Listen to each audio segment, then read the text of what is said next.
Then we have the San Antonio Spurs against the Portland Trail Blazers. I see this series as extremely unbalanced towards the Spurs side. The Spurs have an extremely balanced offense, a well-organized hard-court offense, which is the fourth best in the entire NBA, but also a well-organized hard-court defense, which is also the fourth best in the NBA. Both ends are obviously powered by Victor Wembanyama, and a big factor of this playoff series, but the playoff run by the San Antonio Spurs in general, is how big Victor Wembanyama's impact will be in his first career playoff experience.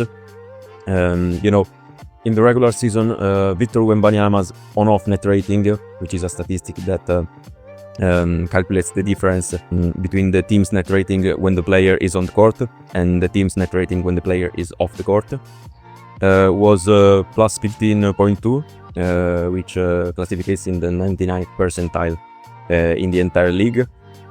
So one key for Portland might be attacking Wembanyama to get him into early foul troubles, and they can do it with the man on the cover for Portland, obviously Deni Avdija. Even though this might mean starting the game with low rim percentages, since Wemby obviously is probably the best rim defender in the league, despite Rudy Gobert's 4 Defensive Player of the Year's awards.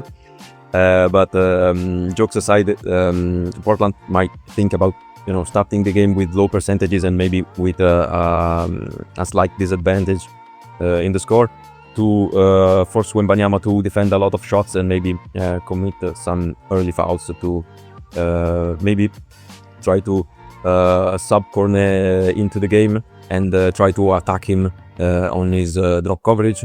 Cornet is not the quickest defender in the league and maybe not the best defender outside of the paint.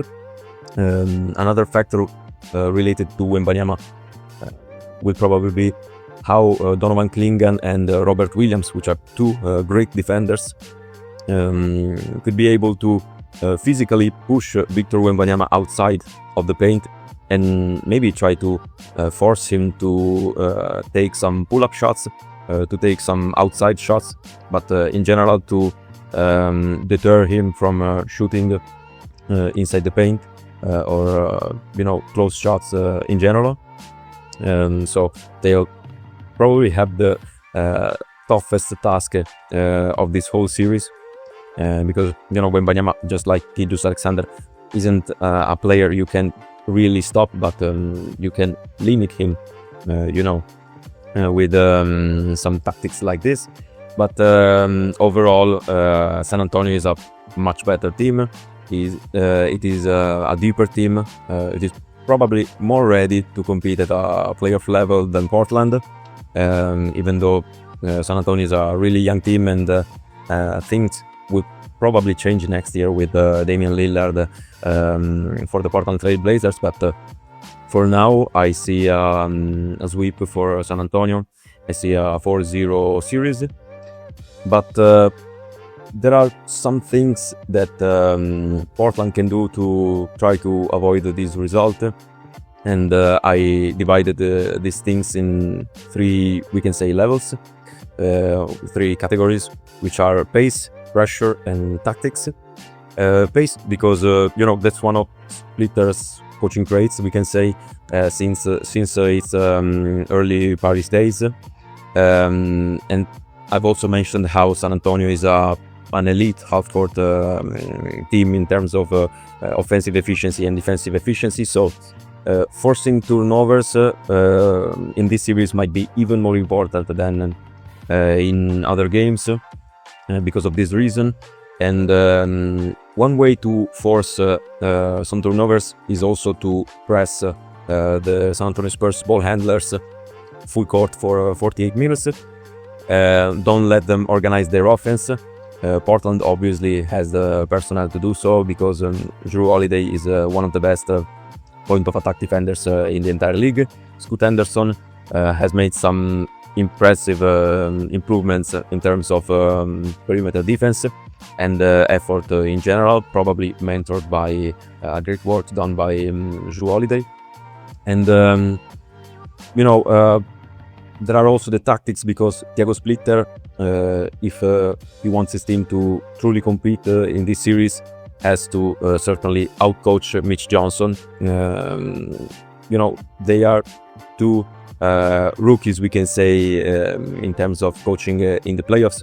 So the coaching battle will certainly be one of the key factors, and probably try to try something new, maybe something that could be a little bit of a risk for the Portland Trail Blazers.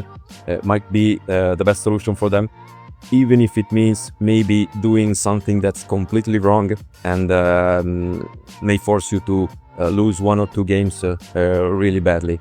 But other than that, and other than pressing the primary sources of San Antonio's offense, which obviously are Aaron Fox, Stephon Castle, Dylan Harper, defensively, the Portland Trail Blazers cannot do a lot much. Obviously, Kamara, Thybulle, and Jeremy Grant will have a crucial role in double teaming Wembanyama, especially in static situations like the low post. They will probably have to help from the blind spots of Wembanyama, trying to also force turnovers for the reasons mentioned earlier. But other than that, I don't really see this Portland team competing a lot in this series. I see an easy series for the San Antonio Spurs.